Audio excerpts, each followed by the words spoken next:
नमस्कार, मैं मृदुला श्रीवास्तव सी न्यूज भारत में आपका स्वागत करती हूं। वक्त हो गया है न्यूज बुलेटिन का। बुलेटिन में खबरों की शुरुआत करेंगे और जानेंगे कहां भगवान राम के प्रतिरूप ने लंकेश, रावण और मेघनाथ के पुतले का किया दहन, कहां नवरात्रि पर्व के अंतिम दिन लोगों में दिखा उत्साह। साथ ही जानेंगे कहां गुमशुदा रेलवे गेटमैन की हत्या का अपर पुलिस अधीक्षक ने किया खुलासा। ऐसी ही तमाम खबरों पर आइए विस्तार से करते हैं चर्चा। बुराई पर अच्छाई और अधर्म पर धर्म की विजय के महापर्व विजयदशमी के पर्व को नगर व क्षेत्र में हर्षोल्लास के साथ मनाया गया। बुधवार को स्थानीय रामलीला ग्राउंड में बुराई पर अच्छाई, अधर्म पर धर्म की विजय की पताका लहराते हुए भगवान राम के प्रतिरूप ने लंकेश, रावण और मेघनाथ के पुतले में तीर मारकर अग्नि प्रज्वलित की। इस अवसर पर रामलीला ग्राउंड में रामलीला का मंचन कर रहे कलाकारों ने ग्राउंड पर रामलीला का मंचन किया तथा उसके बाद शाम को 6 बजे भगवान राम ने रावण के पुतले पर तीर मारकर अग्नि के हवाले कर दिया। इस अवसर पर एसपी ग्रामीण रामर्थ तथा पुलिस क्षेत्राधिकारी सुनीता दहिया ने तीर चला करके रावण के पुतले में अग्नि प्रज्वलित की। बिजनौर से सी न्यूज संवाददाता सलीम हाशमी के साथ अजमल अंसारी की रिपोर्ट।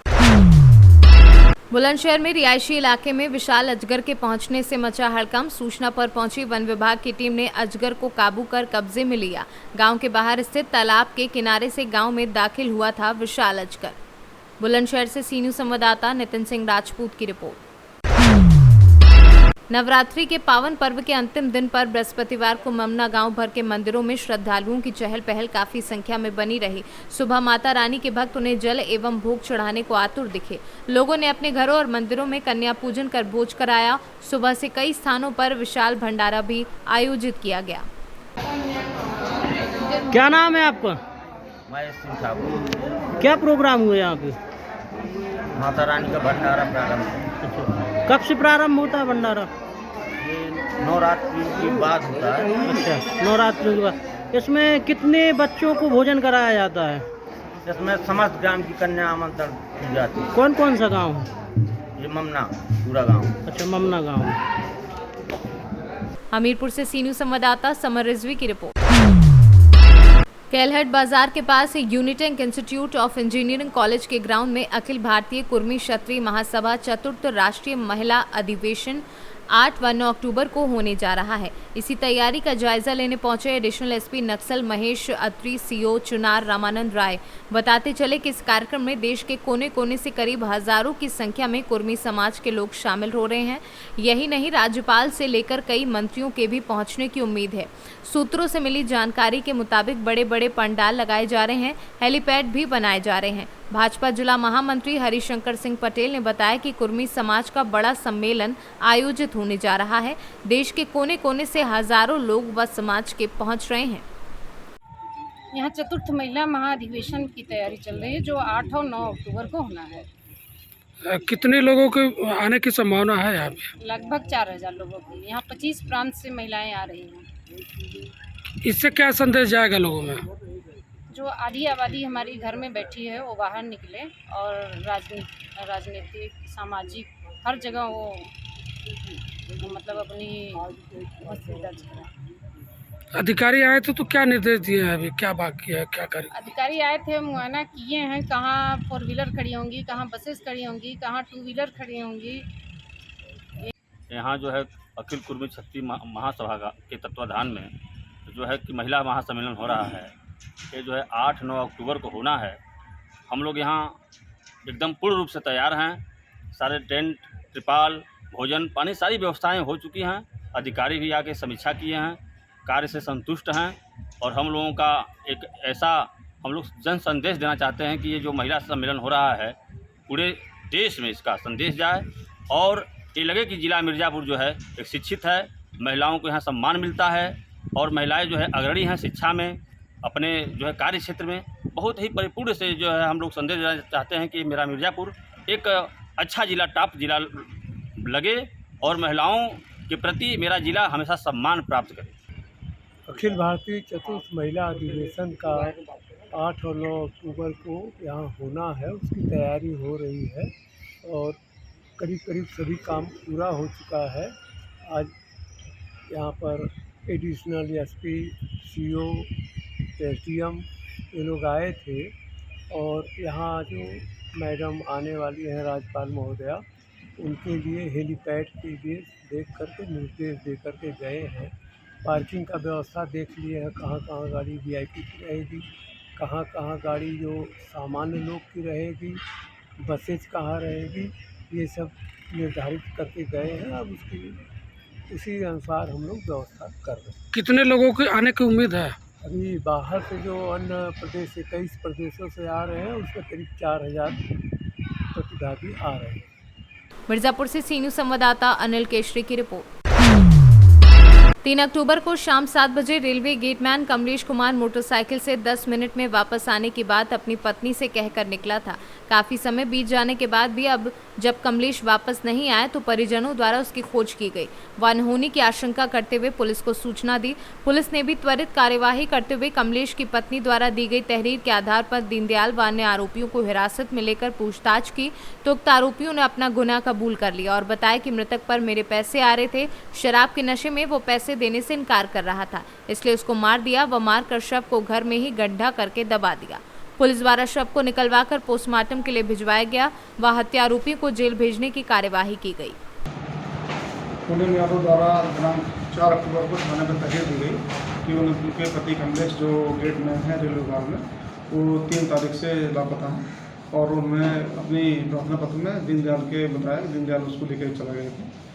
दीनदयाल तुरंत हिरासत में पूछताछ की गई तो उसके द्वारा बताया गया कि दोनों ने शराब पी थी, शराब के नशे में कहा सुनी हुई, पैसे को लेकर उनके आपस में विवाद था। दीनदयाल ने उनकी अपने घर पर ही हत्या कर दी। दीनदयाल उसके भाई और उनके पत्नी ने मिल करके उसकी हत्या की और अपने घर में ही उसको दफना दिया। उसकी निशानदेही पर कमलेश जो मृतक है उसकी मोटरसाइकिल और उसका शव बरामद किया गया है। शव को पोस्टमार्टम के लिए भेज दिया गया है। दीनदयाल को गिरफ्तार कर लिया गया है। साथ में उनके जो तीनों भाई हैं उनकी पत्नी को गिरफ्तार कर लिया गया है। 2 भाई अभी गिरफ्तारी से बचे हुए हैं, वो फरार हैं, उनको गिरफ्तार दर्ज दी जाए, शीघ्र गिरफ्तार कर विधिक कार्रवाई की जाए। पीलीभीत से सी न्यूज संवाददाता निजाकत अली की रिपोर्ट। नवरात्रि पर्व के 9वीं तिथि और 10वीं तिथि दोनों एक ही दिन और जो नवरात्रि पर्व में दुर्गा जी की प्रतिमा स्थापित कर पूजा अर्चना करते हैं उसमें 10वीं को विसर्जित करने की परंपरा को निभाते हुए आज विसर्जन का कार्यक्रम हुआ, जिसमें जगह जगह भंडारे और पुलिस प्रशासन और राजस्व विभाग द्वारा बराबर पेट्रोलिंग की जा रही थी। बता दें कि खागा उप जिलाधिकारी मनीष कुमार, तहसीलदार देवेंद्र कुमार, नायब तहसीलदार सिद्धार्थ राजस्व टीम के साथ बराबर विसर्जन करने वाले लोगों पर नजर बनाए थे।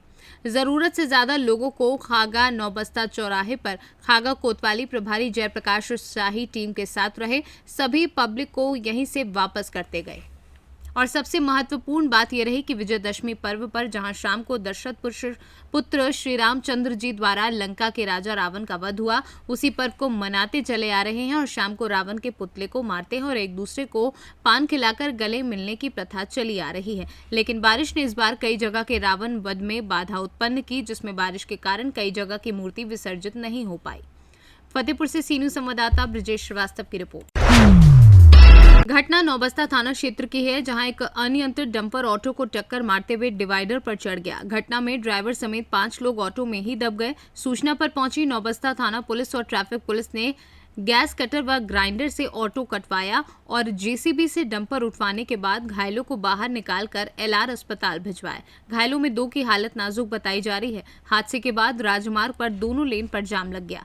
देखिए, ये एक एक्सीडेंट नौबस्ता थाना क्षेत्र में हमीरपुर नौबस्ता रोड पे जो है हुआ था। इसमें जो आसपास के लोग बता रहे हैं कि ऑटो को बचाने की वजह से जो पीछे से डंपर आ रहा था उस पर एक्सीडेंट हो गया और इसमें लोग भी थे, डंपर ड्राइवर और जैसा वो लोग और जितने लोग घायल थे उनको हम लोगों ने सकुशल जो हमारी पुलिस की तत्काल यहाँ पर टीम आ गई थी, ट्रैफिक के लोग आ गए थे, एम्बुलेंस भी हमने सारी तत्काल बुला ली। सभी को हमने भी हेलमेट हॉस्पिटल भिजवा दिया। अभी तक की जो जानकारी की गई, अभी तक किसी को बहुत ज़्यादा इसमें चोटें नहीं है, सभी का इलाज कराया जा रहा है। हमारी प्राथमिकता रहेगी उनका सही से इलाज, अभी हॉस्पिटल में जाकर देखते हैं और उनकी जाँच होती है हमारे पास। सर बात करें तो हमीरपुर रोड यहाँ अक्सर आए दिन एक्सीडेंट हुआ करते हैं, कट बने हुए हैं।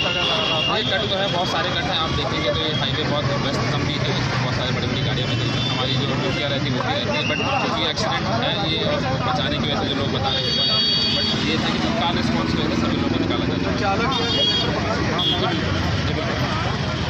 कानपुर से सी न्यूज संवाददाता अभिषेक जैकब की रिपोर्ट।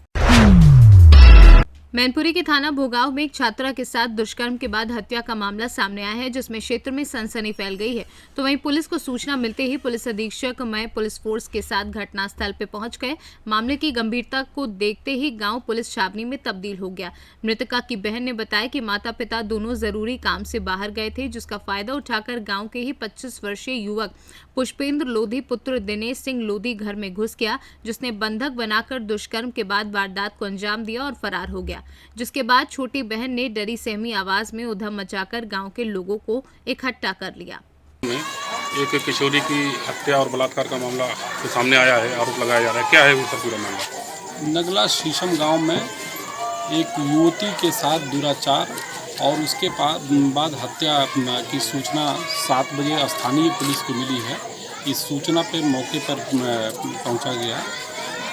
तत्परता से इसमें आवश्यक वैधानिक कार्रवाई की जा रही है। पीड़ित परिवार द्वारा तहरीर दिया जा रहा है और शीघ्र ही दोषी की गिरफ्तारी कर आवश्यक वैधानिक कार्रवाई की जाएगी। इसमें जो भी लीगल प्रक्रिया है उसका पालन करते हुए अतिशीघ्र उसकी गिरफ्तारी करके और शीघ्र ही सजा दिलाने का कार्य किया जाएगा। मैनपुरी से सीनू संवाददाता जाजेब उमर की रिपोर्ट। रायसेन जिले के दौरे पर आए पूर्व केंद्रीय मंत्री सुरेश पचौरी ने बरेली नगर में रखी प्रेस वार्ता। पचौरी ने बेबाक तरीके से दिए जवाब। भारत जोड़ो यात्रा हो या प्रदेश में संगठन की स्थिति, सभी विषयों पर बोले पचौरी। दशहरा पर्व पर बरेली आए पूर्व केंद्रीय मंत्री ने रविंद्र रघुवंशी के शोरूम पर की मीडिया से बातचीत। एक और कांग्रेस में देश में राहुल गांधी के नेतृत्व में भारत जोड़ो यात्रा चल रही है, तो दूसरी तरफ संगठन नाम की कोई चीज़ स्थानीय स्तर पर या प्रदेश स्तर पर नहीं दिख रहा। तो जब भारत जोड़ो यात्रा मध्य प्रदेश में एंटर होगी तब क्या स्थिति रहेगी? देखिए, जब भारत जोड़ो यात्रा प्रारंभ हुई तब भी कई सवालिया निशान लगे थे। कुछ जगह ये कहा गया था कि भारत जोड़ो यात्रा में जो रिस्पांस मिलने की उम्मीद की जा रही है वैसा नहीं मिलेगा। लेकिन देशवासियों ने देखा और आपकी मीडिया ने भी कृपापूर्वक इसको दिखाया कि भारत जोड़ो यात्रा कन्याकुमारी से प्रारंभ हुई और जिन जिन स्थानों से गुजर रही है, जिन गुजरते गुजरते भारत जोड़ो यात्रा को रिस्पांस बढ़ता जा रहा है, मिलता जा रहा है। दूसरा सवाल ये उठा था, क्या राहुल गांधी जी पदयात्रा कर पाएंगे? तो वो उत्तर भी लोगों को मिल गया। जिस सादगी के साथ आम लोगों से मिलजुल कर पदयात्रा हो रही है, उससे कई भ्रांतियाँ जो बनाई गई थी, फैलाई गई थी। रही बात संगठन, ये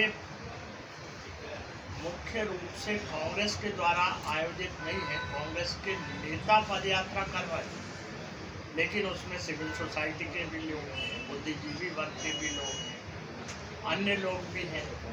तो ये कहना कि संगठन क्या कर रहा है, ये केवल संगठन मात्र का कार्यक्रम होता तो ये इस सवाल का जवाब दिया जाए। लेकिन इस बात से भी इनकार नहीं किया जा सकता है कि संगठन पीछे से जो मदद दे सकता है इस भारत जोड़ो यात्रा में, वो दे रहा है। अब आपके प्रश्न का दूसरा भाग है कि मध्य प्रदेश में क्या होगा।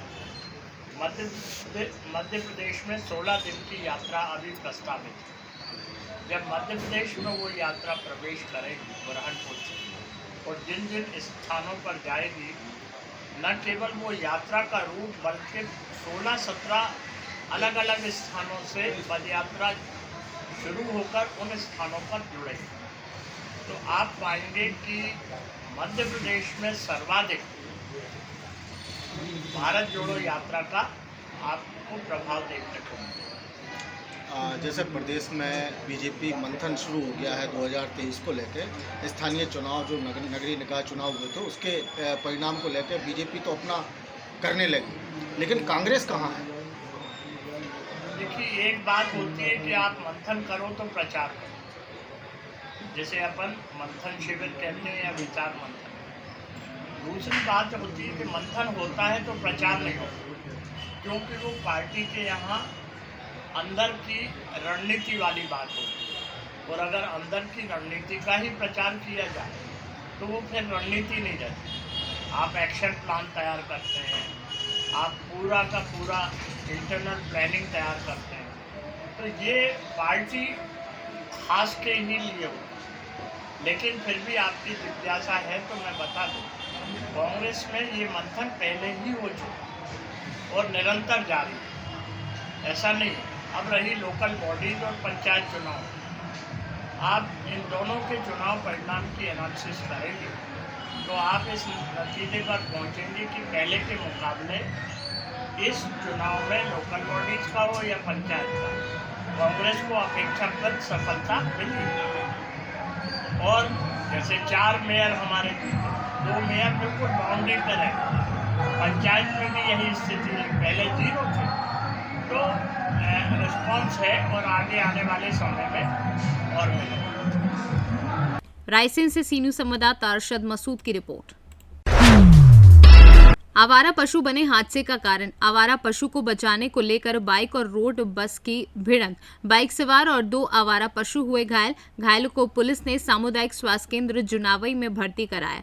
दर्जनों आवारा पशुओं का झुंड घूमता रहता है रोड पर। थाना जुनावई क्षेत्र के अजीजपुर गांव के निकट का बताया जा रहा है मामला। संभल से सी न्यूज़ संवाददाता सोनू वाशने की रिपोर्ट। फिलहाल के लिए इस न्यूज बुलेटिन में बस इतना ही। देश और दुनिया की तमाम खबरों को जानने के लिए देखते रहिए सी न्यूज़ भारत। हर खबर आपके साथ, आपके हाथ।